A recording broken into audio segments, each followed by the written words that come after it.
बिस्मिल्लाहिर्रहमानिर्रहीम। अस्सलाम वालेकुम। आज बकरीद के बाद मैं पहली वीडियो बना रही हूँ क्योंकि टिक्के कबाब तो ईद से पहले भी लोग सिखा चुके थे और बाद में भी लोगों ने बारबेक्यू की वीडियोस बहुत डाली हैं। मैंने भी बारबेक्यू किया था तो इससे ये कल मैंने किया था तो इससे ये चिकन टिक्का मैंने बनाया था बुंदुखान स्टाइल का। इसे चिकन बच गया था तो ब्रेस्ट और लेग से फिर मैंने इसमें से वो बोन से अलग करके और इसको ऐसा रखा है। अभी मैं इसको थोड़ा सा फ्राई करके आलू में मिलाऊंगी। ये आधा किलो उबले हुए आलू हैं, उसको मैंने कद्दूकश कर लिया है उबाल के।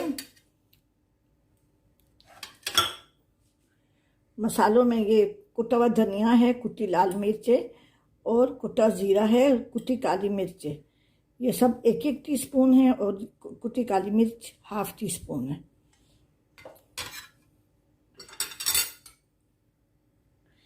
ये ब्रेड क्रम्स हैं, ये मैंने बिल्कुल लेवल डाले हैं। 5 टेबल स्पून है इस चम्मच से। सबसे पहले मैं चिकन को फ्राई करूंगी थोड़ा सा मक्खन में। 1 टेबल स्पून मैंने मक्खन लिया है। 1 टेबल स्पून मैंने मक्खन गरम करके, ये चिकन है तकरीबन आप 750 ग्राम, अगर बचा नहीं है आपके पास तो 750 ग्राम हड्डी वाला चिकन लेके आएँ, जैसे ब्रेस्ट और लेग्स। तो उसको फिर बना के उसको ऐसे ही कर ले। मेरे पास तो बचा हुआ था। इसको मैं इसमें अच्छी तरह से फ्राई करूँगी और फिर मैं इसको रेशा कर लूँगी। उसके बाद से बाकी इसमें प्याज मिलानी है, शिमला मिर्च, बाकी चीज़ें हैं, मैं बाद में बताऊँगी। वो चिकन मैंने फ्राई करके और इसको रेशा रेशा कर लिया है। जितना बारीक रेशा होगा उतने ही मज़े का होगा, और मशीन में नहीं करें क्योंकि रेशे वाली चीज़ का अपना एक मज़ा होता है। अब मैं ये चीज़ है, इसको मैं शिमला मिर्च में मिक्स करके इसकी स्टफिंग करूँगी। ये चेडर चीज़ है, ये इसमें शिमला मिर्च मिला के ना इसके अंदर से उसकी स्टफिंग करूँगी। पहले मैं ये चीज़ें सारी मिला लूँ।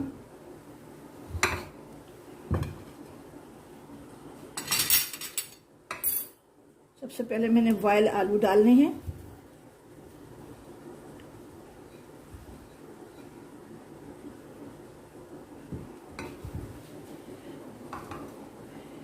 चिकन डालना है। ये मैंने बचे हुए चिकन से बनाए हैं, मैंने चिकन टिक्का बनाया था। ये वो काली मिर्च है 1/2 टीस्पून और 1-1 टीस्पून है कुटा हुआ जीरा, कुटी लाल मिर्च और कुटा हुआ धनिया। इसमें मैं 1 चुटकी अजवाइन डालूंगी। अगर आप लोगों को अजवाइन पसंद है तो वो डाल सकते हैं। ये हरा धनिया मैं डाल रही हूँ। और ये शिमला मिर्च है, इसको मैं उसके साथ चेडर चीज के साथ मिक्स करके स्टफिंग करूंगी।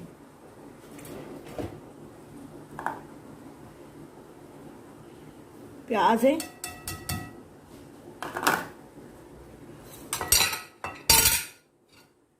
ये ब्रेड क्रम्स हैं। देखिए, इससे ये होता है कि ऊपर से फिर उसकी अंडे और उसकी कोटिंग नहीं करनी पड़ती। ये 3 हो गए, ये 4 और ये 5। और ये आलू फिर पानी भी नहीं छोड़ते, आप इसको फ्रीज भी कर सकते हैं। अगर आप अंदर से ब्रेड क्रम्स डालते हैं ना तो फिर आप उसको फ्रीज भी कर सकते। इसको मिला के मैं थोड़ी देर रखूँगी और फिर चीज़ और शिमला मिर्च की स्टफिंग करके मैं इसके कबाब जैसे जो शेप आपको पसंद हो वो बनाऊंगी, कटलेट्स। अभी मैंने इसमें वो ब्रेड क्रम्स वगैरह आपके सामने में लाए थे।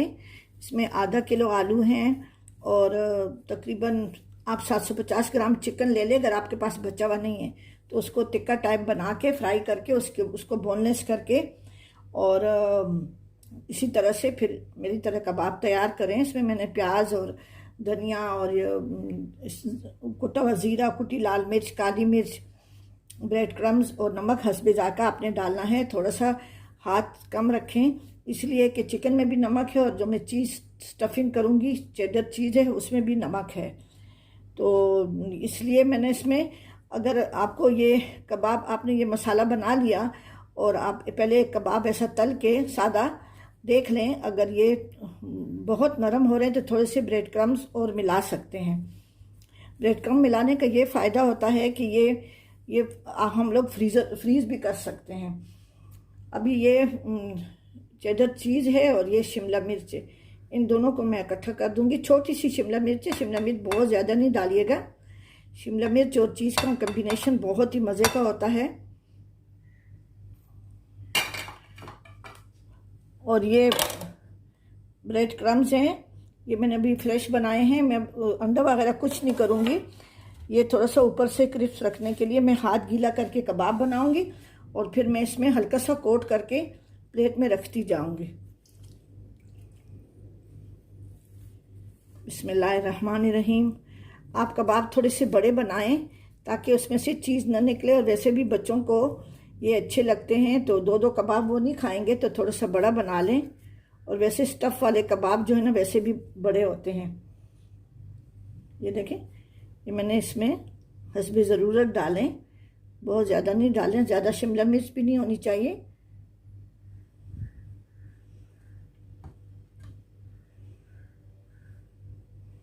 क्योंकि बच्चे ये चीज़ें बहुत शौक से खाते हैं। इसको अच्छी तरह से देखें, इस तरह से कि बिल्कुल चीज़ नज़र ना आए। स्टफ़ वाले कबाब जो है ना थोड़ा सा हाथ गीला करें ताकि जो है ना वो देखें ऐसे, इसमें सब कुछ पका हुआ है। इसमें इसको ऐसा कोई पकाने के वो ज़्यादा नहीं है, बस थोड़े से तेल में इसको जल्दी तेज़ आंच पे फ्राई करते हैं, हल्की आंच पे नहीं करते। इसमें कुछ चीज़ भी कच्ची नहीं है। अब हाथों में देखें थोड़ा सा पानी लगा के हम इसको ऐसे ब्रेड क्रम्स में कोट करेंगे। देखें ऐसे, तो थोड़ा सा ये ऊपर से क्रिस्पी हो जाते हैं। साइड पे रखते जाएं। इस तरह से मैं सारे तैयार कर रही हूँ। मैं दूसरा बनाती हूँ आपके सामने, फिर मैं ज़्यादा खड़ी नहीं हो सकती तो बैठ के बनाऊँगी इसको। कबाब थोड़े से बड़े बड़े हों ताकि चीज़ ना निकले।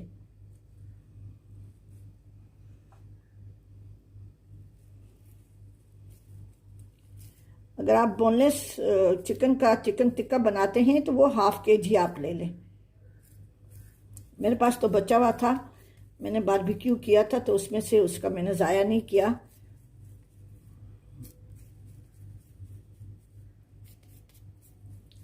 अच्छी तरह से इसको अभी मैंने दोनों तरफ से पानी लगा लिया है, और फिर अच्छी तरह से अगर थोड़ी सी चीज़ बाहर निकली नज़र आ रही है तो थोड़ा सा हल्का सा ये लगा लें ताकि अच्छी तरह से। और जो ये पक के जब चीज़ गरम निकलती है ना बहुत मज़े की होती है। मैं थोड़ा सा पानी लगा के और इसको ऐसे कोट कर रही हूँ।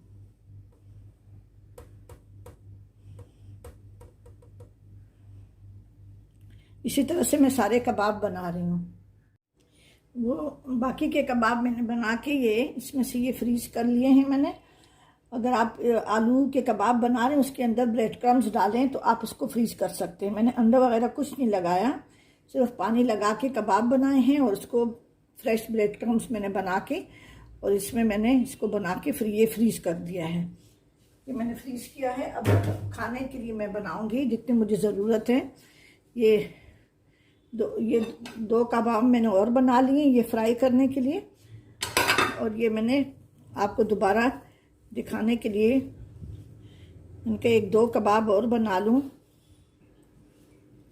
ये मैंने हाथ को पानी लगा के इस तरह से ये कबाब मैंने चपटा कर लिए। ये मसाला इसमें मैं ये जो चेडर चीज़ है इसको मैं इस तरह स्टफिंग करूँगी कि ये बिल्कुल देखें, ये बिल्कुल ऊपर से बिल्कुल नज़र ना आए। इसी साइड से मैं इसको हाथ से दबा लूँगी।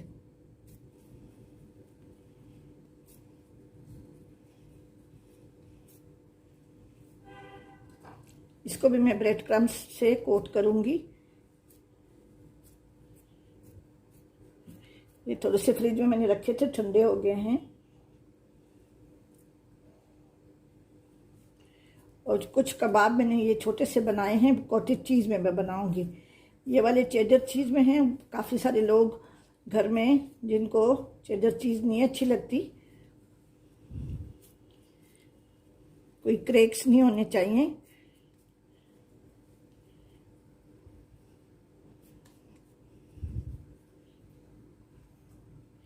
अब अब ये जो छोटे कबाब हैं मैंने बनाए हैं,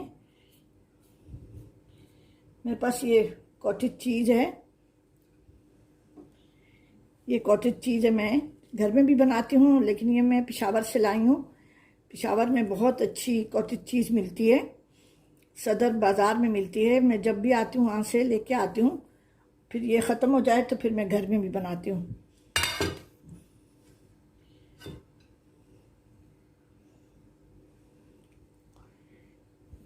ये मैं थोड़ी डालूँगी। ये मेल्ट नहीं होती, आप इसको इसमें वैसे भी मिला लें तो ये पकाते वक्त मेल्ट नहीं होती, लेकिन इसका जायका भी बहुत ही अच्छा आता है। इसमें मैंने इसलिए नमक नहीं डाला कि जो ब्लड प्रेशर के मरीज़ हैं, इसको मैं इस तरह सारे बना के, और मैं ये 2 कबाब जो मैंने आपके सामने अभी बनाए हैं, इसको ये मेरे पास पानी पड़ा हुआ है, इसको थोड़ा सा पानी लगा के, थोड़ा सा ज़्यादा नहीं,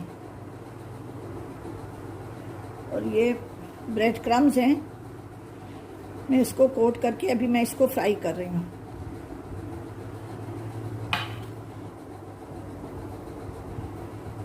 ज़्यादा पानी नहीं लगाएंगे, बस इतना हो कि ये ब्रेड क्रम्स इसके साथ लग जाए।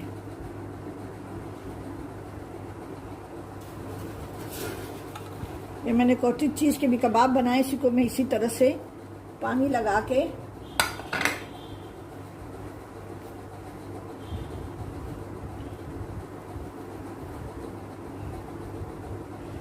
ये कॉटेज चीज़ जो है ना, ये पिघलती नहीं है, इसलिए ये थोड़ी सी सख्त रहती है। हम इसमें पालक पनीर बनाते हैं, पनीर के पकौड़े हमारे यहाँ बहुत पसंद किए जाते हैं। ये मैंने देखो उसको पानी लगा के इसी तरह से इसको मैं करके अभी मैं फ्राई करती हूँ। मैंने अभी तेल गरम किया है। ये चेडर चीज़ वाले कबाब जो है ना, मैं इसको तेल को मैंने हल्की आंच पे रखा था। कबाब में चूँकि मसाला सारा पका हुआ है तो इसको स्लो आंच पे नहीं करिएगा, और कोशिश करें कबाब थोड़े से बड़े बनाएं ताकि उसमें से चीज़ अंदर ना निकले।